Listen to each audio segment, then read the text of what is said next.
Hello beautiful people, welcome back to Boddington Farm.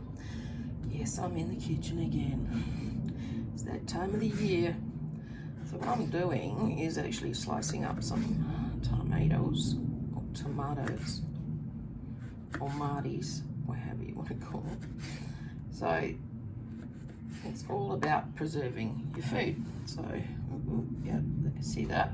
So this tomato had that blemish on it, which I managed to just cut out. Helps if I get it in frame, hey? And then the lighter tomato had a couple of bits and pieces on it as well. But even if they're a little bit soft and mushy, you don't have to throw them out. So all I'm doing is I'm going to use my Kmart dehydrator or air fryer dehydrator. Just slice your tomatoes up like that. These trays didn't come with the mats on them, they come like that. But if you're dehydrating, everything's going to fall through, isn't it? So these silicone mats are great. I grabbed these off eBay, they were under $20 I think from memory. So that the Kmart air fryer comes with 3 trays. It's an air fryer, it's not that big, but it does do a really good job dehydrating. It's a lot quicker than my round dehydrator that seems to take years to dehydrate stuff. The only issue sometimes with the Kmart one is the fan force in it is humongous and things can go flying, but it does a really great job. So I've got more tomatoes here that need to be done. You know, you spend all your time growing all these beautiful veggies. You don't want to waste anything. So that is why I'm generally in the kitchen making sure that all the produce that we do grow, we get to use in one form or another. So yeah, I'm just slicing these really thinly with a steak knife. It's fantastic for doing this job.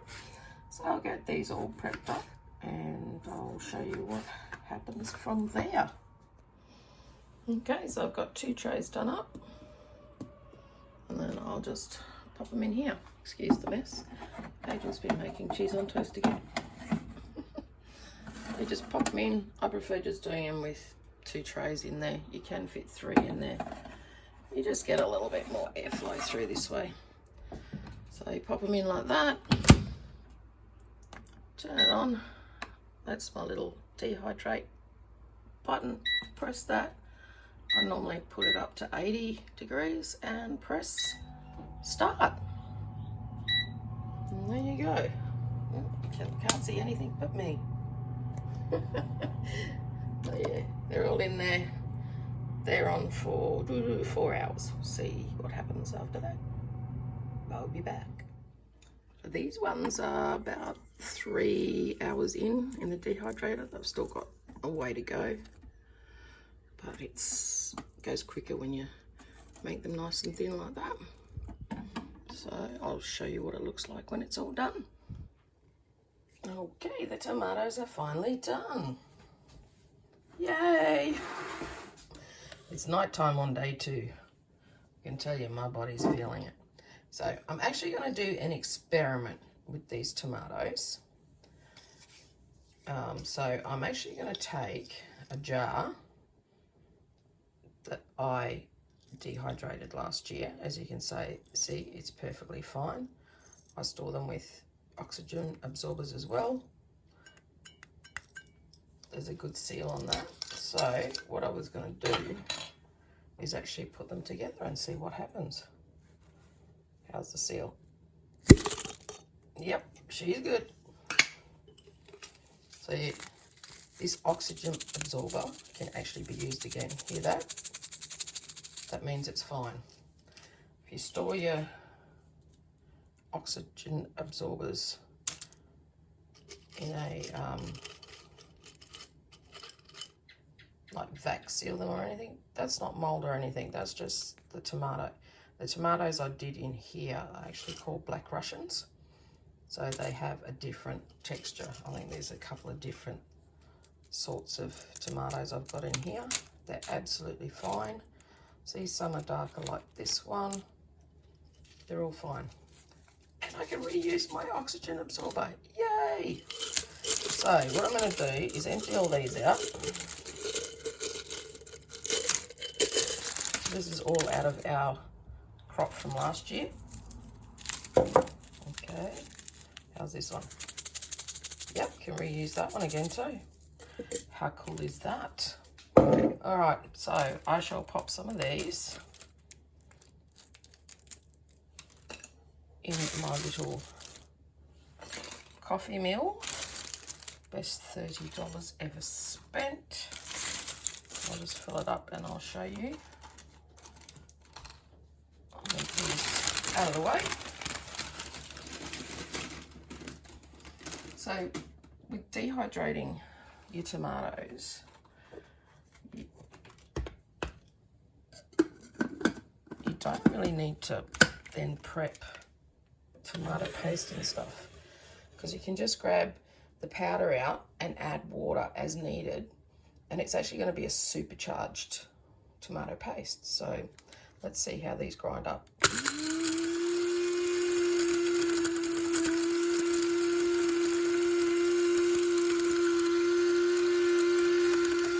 Shake up.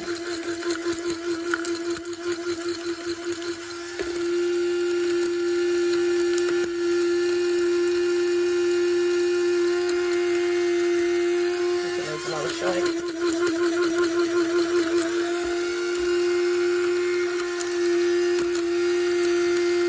You can kind of hear every now and again, you can hear it. Oh, must be done. It stopped. I didn't quite do them all. I think these bits are like a bit wet. I'm not sure. But yeah, the majority of it got done. Nice tomato paste, powder even. So what I'll do is I have stuck the good oxygen absorber back in there. And grab my funnel.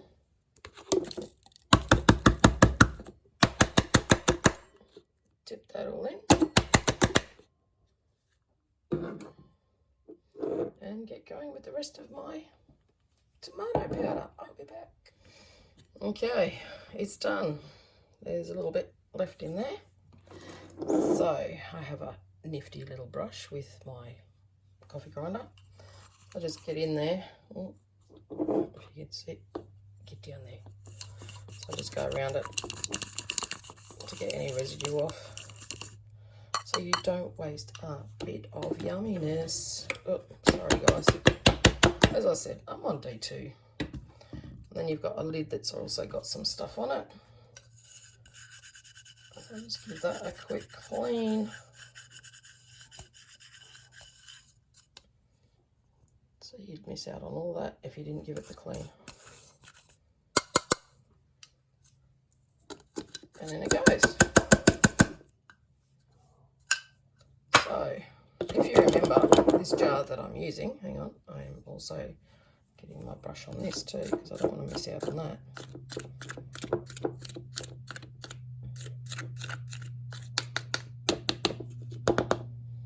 So I showed you the jar just before I started doing that.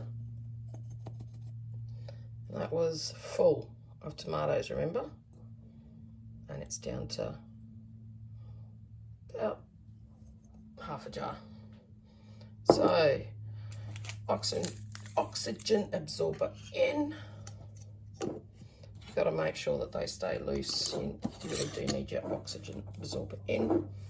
So there you go, guys. And that's how hard it is to make tomato powder. So I'll change the date on that later. So there you go, tomato powder, less room in your pantry, and you don't have to store tomato paste anymore. you can, or make it out of your harvest. Dehydrate your tomatoes. Much easier. So don't forget, give us a thumbs up if you like what you've seen. Don't forget to subscribe. We'd really, really appreciate you. And don't forget to tickle that bell so that you can see every time I put up one of my experiments. See you soon. Catch ya.